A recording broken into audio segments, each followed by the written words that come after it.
Thierry Sulon, bonjour. Bonjour. Alors vous avez pris la présidence du club affaires de la SIG alors que le club prenait lui la tête de la Pro A. Concours de circonstances idéales, ça doit être l'euphorie chez les partenaires en ce moment. Absolument, c'est plutôt une période qui est propice à reprendre la succession de Christian Grasset au sein du club affaires de la SIG. Maintenant, on sort quand même de quelques saisons difficiles, donc il faut relancer ce club affaires. Donc c'est pas toujours aussi simple que ça, mais c'est plus facile de le faire quand on est premier, c'est vrai. Oui, justement, est-ce que les résultats sportifs sont essentiels? De nouvelles entreprises vous ont-elles appelé ces dernières semaines pour vous rejoindre spontanément? Spontanément non, mais le service commercial de la SIG, avec qui on travaille de manière assez étroite, oui, enregistre l'arrivée de nouveaux partenaires. Et puis je crois aussi que ça va nous permettre de très bien préparer la saison prochaine qui arrive, avec sûrement une excellente saison qui se terminera, je l'espère, par quelques titres et des très bons résultats. Alors pourquoi une entreprise doit-elle être sponsor du premier club sportif de la région, faut le dire?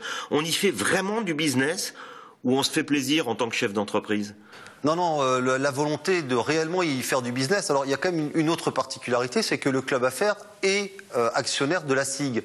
Donc on est aussi, d'une certaine manière, en étant membre du club affaires, on rentre complètement dans la vie du club, on siège au conseil de surveillance et on vit vraiment la vie du club de manière totale. Et puis bien évidemment, l'idée est quand même de pouvoir bonifier son investissement en tant que sponsor et de pouvoir faire du business croisé entre les différents partenaires de la SIG. Alors vous dites bonifier, mais pour quel type d'entreprise peut-on parler de retour sur investissement pour aller jusqu'au bout dans ce domaine du sponsoring sportif? Alors bien évidemment, le sponsoring sportif, il est essentiellement basé sur la notoriété, la visibilité de la marque. Mais typiquement, je suis une grande entreprise alsacienne, je recherche à renouveler mon parc de photocopieurs, eh bien je peux m'adresser à un partenaire de la SIG que je rencontre régulièrement lors des matchs. Donc on essaye de mettre en relation les entreprises entre elles pour qu'elles puissent éventuellement faire du business croisé. Alors le maire de Strasbourg a été très clair aussi, il mettra 1 euro d'argent public pour 1 euro apporté par les entreprises, régionales en général. Donc si vous perdez des membres au club affaires, c'est la dégringolade assurée pour le club.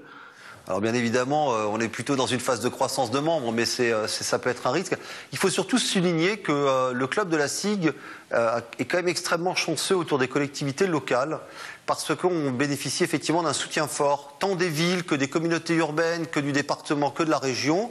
Et effectivement, le maire a raison, les collectivités locales dans leur ensemble font vraiment le job. Et c'est maintenant le monde économique qui est un peu en retard, de rattraper un petit peu ce retard et de faire croître le budget de la SIG, qui, je le rappelle, n'est que le 8e budget du championnat de France, alors qu'ils sont premiers. Alors, le président Martial Bellon, lui, a évoqué hier soir une hausse des tarifs l'an prochain suite aux bons résultats. Est-ce que tous les partenaires suivraient, vous, le président du club affaires, dans le cas d'une hausse de 20%, comme on l'a évoqué? Alors il a effectivement annoncé une hausse de 20%, je pense que ça fait aussi partie de sa stratégie un peu de titiller nos partenaires. Il est vrai qu'on attend plus du monde économique et ma nomination, elle est aussi là pour redynamiser ce club affaires. Je crois que le monde économique alsacien s'investit pas suffisamment autour du sport professionnel, de la SIG en particulier bien évidemment, et on compte bien effectivement. Il y a de fortes chances que la saison prochaine, si le championnat se déroule comme il se déroule en ce moment, qu'on soit en Coupe d'Europe, ça peut donner une vision qui sera extrêmement intéressante et qui devra bien évidemment être valorisée par la SIG auprès de ses partenaires par une augmentation des tarifs. Thierry Sulon, merci. Merci beaucoup.